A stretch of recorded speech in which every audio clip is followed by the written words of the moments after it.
Baik, Assalamualaikum warahmatullahi wabarakatuh. Waalaikumsalam warahmatullahi wabarakatuh. Di sini saya mewakili kelompok 5 yang beranggotakan saya sendiri, Sylvia Yolanda, Sonia Juwita Pratiwi, Aska Filani, dan Indah Maulina Saputri Sinaga. Di kelompok 5 kami mendapatkan materi mengenai setting kelas, yaitu perkembangan program pendidikan masyarakat. Nah, di bidang programnya ini ada empat program. Yang pertama pengembangan manusia, yang kedua pengembangan masyarakat, yang ketiga kewirausahaan sosial, dan yang keempat pendidikan keluarga.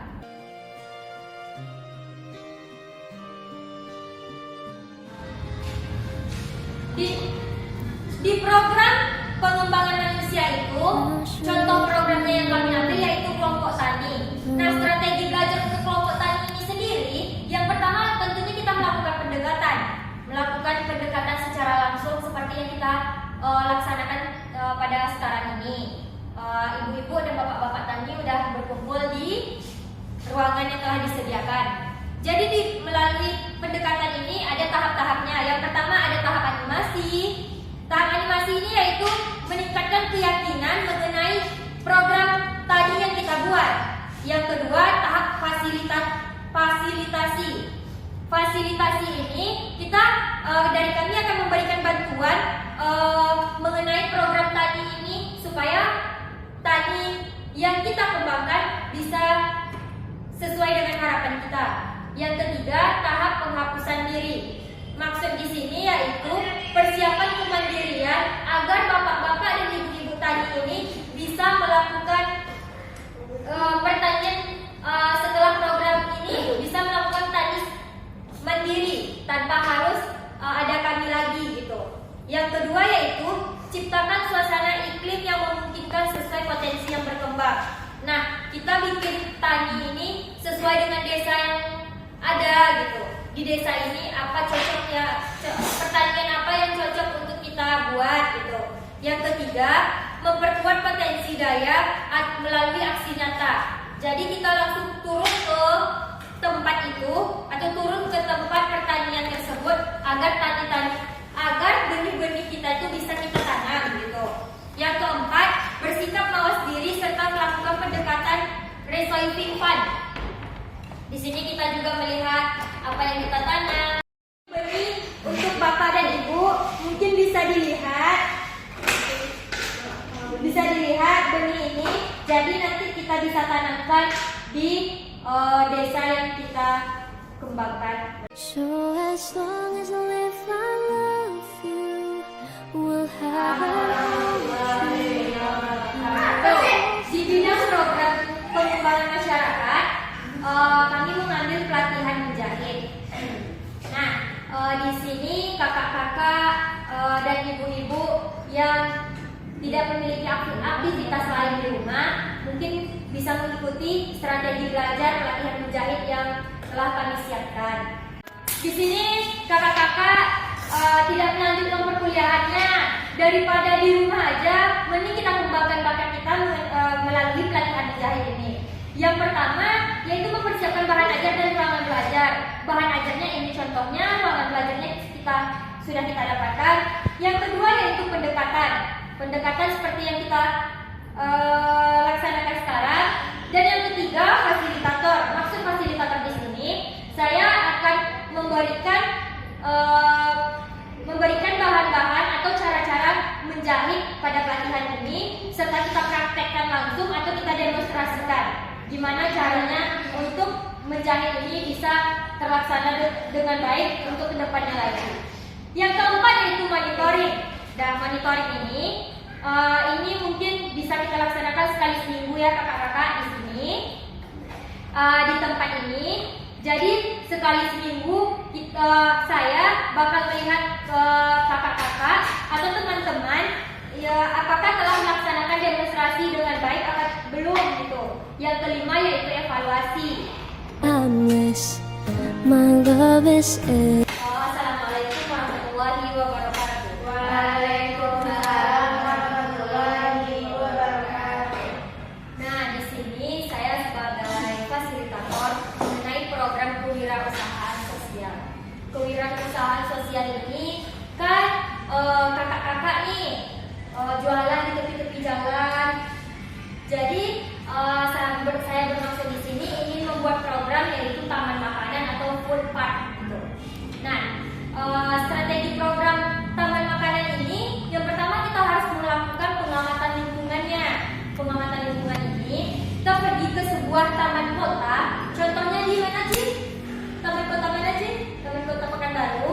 kita lihat pengamatan lingkungannya, apakah di sana kita bisa bikin program taman makanan ini apa tidak gitu.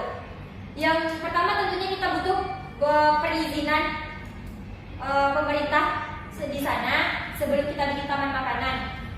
Sebelumnya saya ingin bertanya, Suci biasanya jualan di tepi jalan itu jualan apa? Biasanya jual makanan-makanan basah. Basah. Kalau Laila biasanya jual kebab ya? Kalau Eliza biasanya jualan apa? Bakso bakar. Nah, untuk meningkatkan UMKM kita, jadi kita ingin membuat program taman makanan atau kita bilang itu food park. Jadi kita minta izin dulu ke lingkungan yang di sana. Yang kedua, kita rumuskan strategi kita agar yang biasanya ke taman kota juga bisa mencicipi makanan yang telah kita buat. Yang ketiga yaitu implementasi dari strategi-strategi kita itu. Setelah kita buat strategi kita sebagus mungkin, kita implementasikan langsung ke taman kota itu. Lalu setelah itu kita akan melakukan evaluasi dan kontrolnya. Jika ada kesalahan, bakalan kita ubah di waktu evaluasi dan kita perbaiki untuk kedepannya agar program food park kita ini bisa berjalan dengan baik. So beautiful. Di sini saya sebagai fasilitator mengenai bidang program pendidikan keluarga. Yang di pendidikan keluarga ini saya membuat program sendiri, yaitu nama programnya itu Sahabat Keluarga. Sahabat Keluarga ini mungkin bisa dikhususkan untuk ibu-ibu atau untuk bapak-bapak gitu. Kita sebagai orang tua harus menjadi teman yang baik bagi anak kita, apalagi anak kita sudah remaja. Nah, di sini saya mengajak ibu dokter ya Bu, ibu juga pengusaha ya Bu. Mungkin kurang waktunya untuk anak di rumah gitu. Mungkin ibu-ibu di sini bisa nge-follow IG saya atau TikTok saya. Di sana semua itu udah ada mengenai animasi-animasi video tentang pentingnya kita dekat dengan anak kita sendiri dan memahami anak kita sendiri. Walaupun kita sibuk kerja, walaupun kita sibuk dalam melakukan aktivitas kita juga harus peduli tentang anak kita sendiri. Jadi menjadi orang tua itu harus menjadi orang tua yang baik dan benar, yang mampu menumbuh kembangkan anak dan bukan hanya di keahlian atau keterampilan, bukan hanya kita menyekolahkannya dia saja. Hak kita itu, hak dan kewajiban kita juga bukan hanya menyekolahkan dia, tetapi kita juga harus peduli akan tumbuh kembangnya dia. Dan orang tua zaman sekarang juga harus banyak belajar sehingga memiliki pengetahuan banyak untuk pertumbuhan anaknya pada zaman sekarang. Karena zaman sekarang itu bisa dibilang di era zaman sekarang ini kan susah untuk banyak anak-anak zaman sekarang masuk ke pergaulan bebas. Jadi kita sebagai orang tua harus banyak-banyak memahami anak kita sendiri. Dengan begitu, mungkin ibu-ibu di sini tidak ada waktu untuk sahabat keluarga berbincang-bincang dengan program sahabat keluarga ini. Jadi ibu-ibu bisa melihat video-video yang ada di YouTube saya ataupun di link TikTok saya yang bentar lagi akan saya sebar link. Ini ada 4 program dari kelompok 5 yaitu pengembangan manusia. Program yang kami ambil yaitu kelompok tani. Yang kedua pengembangan masyarakat. Program yang kami ambil yaitu pelatihan menjahit. Dan yang ketiga yaitu kewirausahaan sosial. Program yang kami ambil yaitu taman makanan atau food park. Yang keempat yaitu pendidikan keluarga. Pendidikan keluarga, program yang kami ambil yaitu Sahabat Keluarga. Jadi tadi sudah dijelaskan juga strategi-strategi belajar untuk pengembangan program pendidikan masyarakat ini. Semoga teman-teman bisa memahami dari strategi-strategi belajar bidang program tersebut. Jika ada pertanyaan ataupun tanggapan ataupun kritikan mengenai kelompok kami, dipersilakan. Teman yang ingin bertanya, dipersilakan. Izin bertanya kelompok penyaji.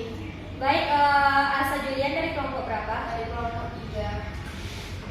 Yang mana pertanyaan saya, apa yang harus kita evaluasi pada saat menjalankan program taman makanan? Baik, terima kasih. Baik, di sini saya akan langsung menjawab. Apa sih yang harus dievaluasi ketika kita menjalankan strategi pada program taman makanan. Jadi tadi kan sebagai contoh taman makanan ini kita buat di sebuah taman kota. Lalu kita bawa pedagang-pedagang kecil masuk ke dalam taman makanan kita. Jadi yang harus dievaluasi itu sebelum kita implementasikan strategi-strategi yang telah kita buat, tentunya strategi itu harus kita implementasikan. Nah, jika strategi itu tidak terlaksana dengan baik, itulah yang harus kita evaluasikan. Yang pertama contohnya, yang pedagang-pedagang kecil tadi biasanya kan jualan di tepi-tepi jalan. Sekarang udah masuk ke taman kota. Mungkin di taman makanan ini kurang dijaganya kebersihan, dan itu bisa kita bahas di waktu evaluasi agar program taman makanan kita ini bisa berjalan dalam jangka waktu yang panjang, bukan hanya dalam waktu 1 bulan ataupun 2 bulan. Karena program taman makanan ini bisa meningkatkan UMKM yang ada pada penjual yang ada di tepi-tepi jalan. Sekian dari jawaban saya. Bagaimana dengan kelompok 3? Apakah ada menanggapi? Cukup kelompok. Baik, sekian dari hasil presentasi dari kelompok 5. Saya mewakili Asfa Filani, Indah Maulina Putri Sinaga, dan Sonia Julita